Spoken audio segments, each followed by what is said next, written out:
క్రీస్తులో పాలివారమై ఉండాలంటే మనలో దుష్ట హృదయం ఏదన్నా ఉందేమో, దుష్టుని యొక్క ఆలోచనలు మనలో ఏమన్నా ఉన్నాయేమో, వీటన్నిటిని జాగ్రత్తగా చూసుకోవాలి.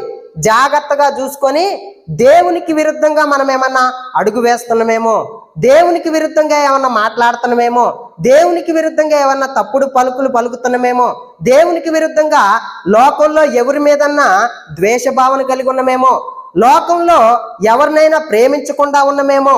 ప్రతి ఒక్కరిని క్షమించే గుణం కలిగి ఉండాలి. మనం క్రైస్తవుడికి ఉండవలసిన మొదటి గుణం ఏంటిది? ప్రతి ఒక్కరిని క్షమించాలి.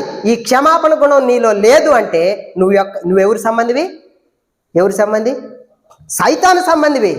ఇది దేవుని వాక్యం స్పష్టంగా చెబుతుంది. దేవుడిని అనుసరిస్తున్నానని నువ్వు చెప్పుకుంటున్నావు అంటే నీలో క్షమాపణ గుణం ఉండాలి. క్షమాపణ గుణం నీలో లేదు అంటే నువ్వెవరి సంబంధివి? సైతాను సంబంధివి.